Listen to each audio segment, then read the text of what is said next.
Oke. Assalamualaikum warahmatullahi wabarakatuh. Waalaikumsalam warahmatullahi wabarakatuh. Gimana nih kabarnya teman-teman? Alhamdulillah baik. Nah, jadi di sini saya akan menjelaskan atau mempresentasikan terkait hasil refleksi saya selama PPL 1 di SMA Negeri 5 Purwokerto. Yang sebelumnya perkenalkan, nama saya Rahmatullah Nur Fauzi dengan NIM 240180330. Ya. Berbicara terkait refleksi, dan refleksi kan berarti kita harus memahami dulu kan, atau mengulas kembali pengalaman apa yang didapatkan selama saya PPL di SMA 5. Nah, saya di sini cerita dulu ya. Di SMA 5 itu terdapat kepala sekolahnya sangat luar biasa sekali dengan gaya penyampaiannya sangat santun. Begitu juga guru pamunya juga yang sangat luar biasa hebat sekali karena selalu menerapkan dengan pola pikir out of the box. Jadi tidak semata-mata menjelaskan materi hanya berdasarkan daripada materinya saja. Nah, selanjutnya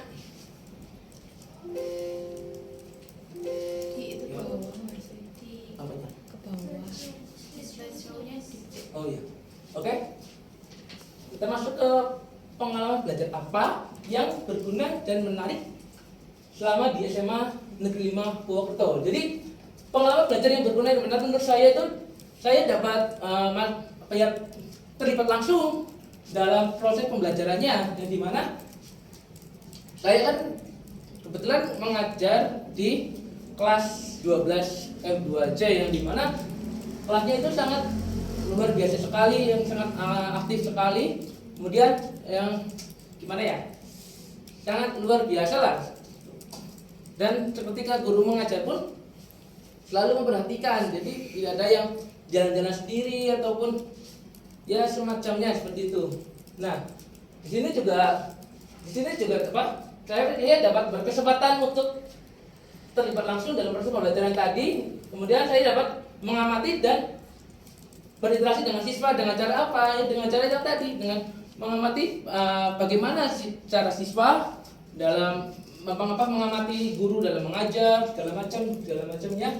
Kemudian saya juga dapat belajar menyusun rencana pembelajaran yang efektif, yang dimana pembelajaran yang efektif itu dapat digunakan dalam membantu saya untuk mengajar di kelas tersebut seperti itu. Dan bagaimana cara mengelola kelas? Ya, mengelola kelasnya itu ya sangat bagaimana caranya supaya kelas itu terlihat tidak pasif atau tidak monoton. Karena memang mereka sangat berfokus, tapi kalau terlalu fokus gak ada guyonannya, seperti ada yang kurang gitu. Jadi ada sedikit lelucon lah di dalam kelas tersebut seperti itu. Kemudian pengalaman belajar apa yang berguna tetapi kurang menarik selama PPL di SMA Negeri 5 Purwokerto. Nah, pengalaman belajar yang berguna namun kurang menarik selama PPL 1 di SMA Negeri 5 Purwokerto itu ketika saya menghadapi tantangan dalam menyesuaikan metode pengajaran dengan berbagai gaya belajar siswa. Jadi saya sangat cukup kesulitannya karena saya sebelumnya kan belum memahami betul terkait kurikulum Merdeka ini, karena waktu itu saya masih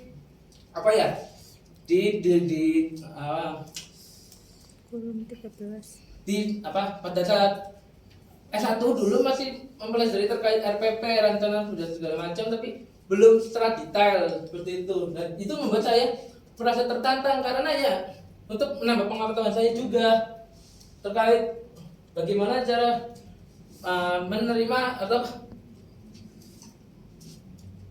mengamati berbagai gaya belajar siswa tersebut. Nah, terkadang meskipun materi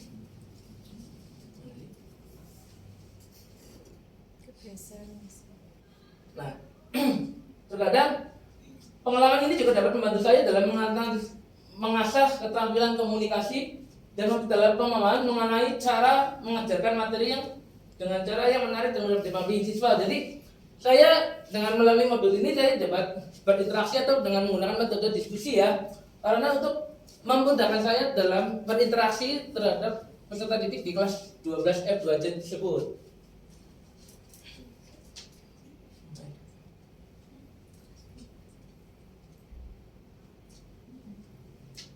Nah, selanjutnya pengalaman belajar apa yang berguna tetapi kurang menarik selama PPL 1 di SMA Negeri 5 Purwokerto. Jadi pengalaman belajar yang berguna namun kurang menarik selama PPL 1 itu ketika ini yang tadi ya, maaf. Ya, yang ketiga pengalaman belajar apa yang menarik tetapi kurang berguna selama PPL 1 di SMA Negeri 5 Purwokerto. Jadi pengalaman belajar yang menarik tetapi kurang berguna selama PPL 1 di SMA Negeri 5 Purwokerto itu ketika saat saya mengikuti kegiatan mengawasi siswa dalam kampanye pemilihan ketua OSIS di luar jaga jarak. Jadi waktu itu ada kegiatan pemilihan ketua OSIS ya. Jadi kami di seluruh peserta PPL untuk mengawasi setiap kegiatannya selama proses pemilihan ketua OSIS tersebut. Jadi ada di situ ada banyak hal lah. Di situ ada debat segala macam. Nah itu namun itu tidak diterapkan di pembelajarannya, namun diterapkannya pada saat event pemilihan ketua OSIS tersebut di luar jam sekolah. Itu menurut saya pengalaman belajar yang menarik tetapi kurang berguna, seperti itu. Kemudian pengalaman belajar apa yang tidak menarik dan tidak berguna selama PPL 1 di SMA Negeri 5 Purwokerto. Jadi pengalaman belajar yang tidak menarik dan tidak berguna selama PPL 1 di SMA Negeri 5 Purwokerto itu ketika kami PPL 1 teman-teman di PPL 1 diminta untuk menghadiri sebuah rapat untuk menentukan ruangan pengawas ujian. Nah, namun itu namanya secara formal namun tidak memberikan kontribusi langsung terhadap keterampilan mengajar saya. Nah, rapat ini hanya lebih berfokus pada menentukan ruangan mana yang harus saya awasi pada saat asesmen sumatif. Sementara saya lebih membutuhkan pengalaman praktis dalam proses pengajaran atau interaksi dengan siswa. Hal ini membuat waktu yang dihabiskan tetapi kurang produktif dan tidak relevan dengan tujuan pengembangan. Jadi menurut saya itu dalam hal rapat terkait koordinasi mencari ruangan tersebut, menurut saya itu tidak menarik ya, karena ya hanya sekedar mengawasi saja, nggak ada kegiatan lain seperti itu.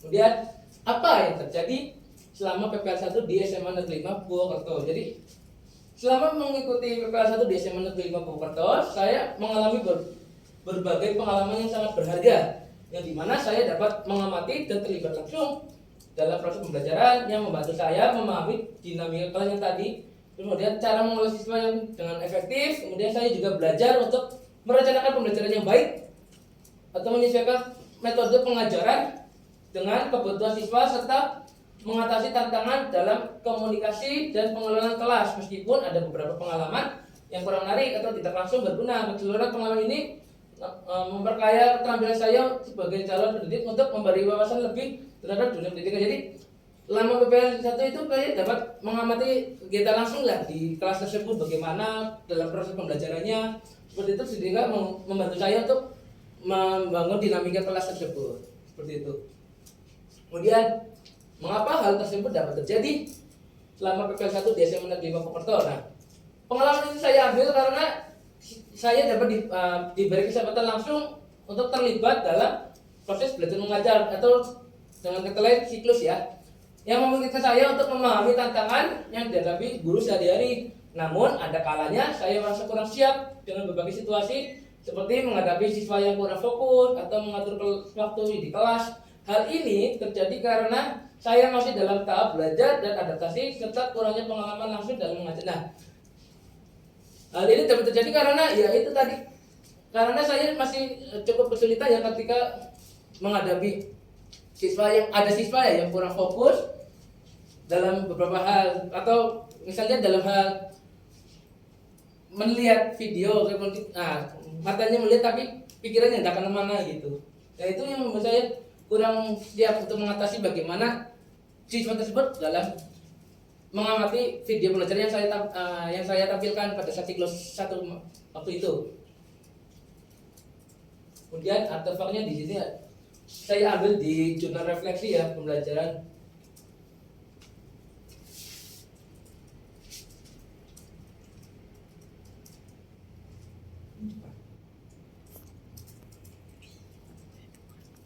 Di sini ada jurnal refleksi ya. Di sini ada salah satu modul yang saya buat bersama dengan guru Pamong, yang dimana isinya terkait hasil jurnal refleksi selama kegiatan pembelajarannya tersebut. Bisa dilihat ya teman-teman ya. Tidak.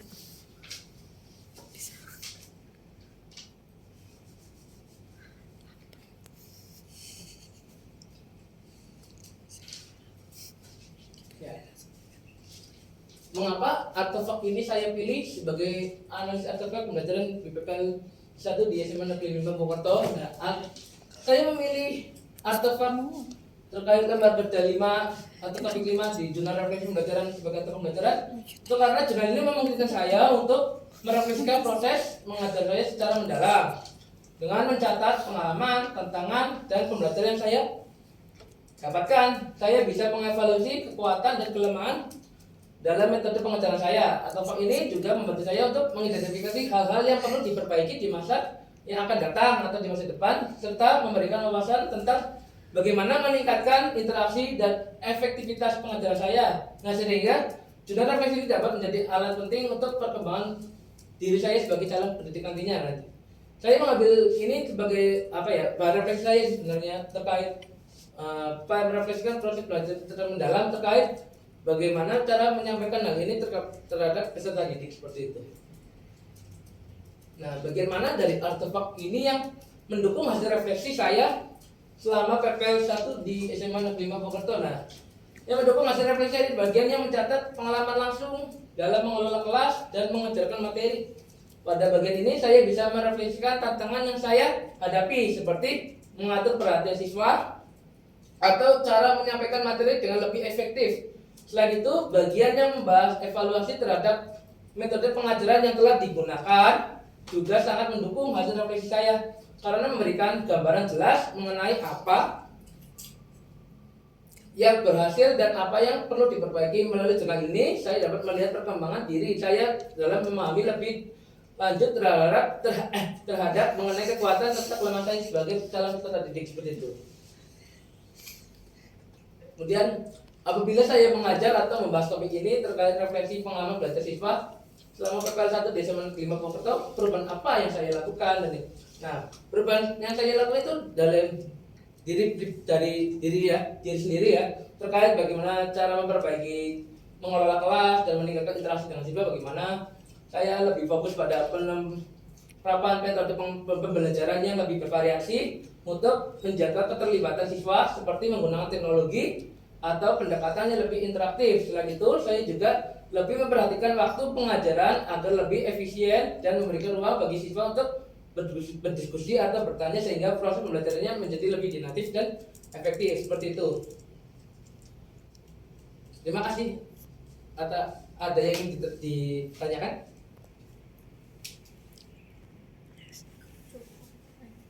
Ya, silakan. Perkenalkan, nama saya Retno Asih. Di sini saya akan bertanya mengenai tadi kan ada media pembelajaran interaktif.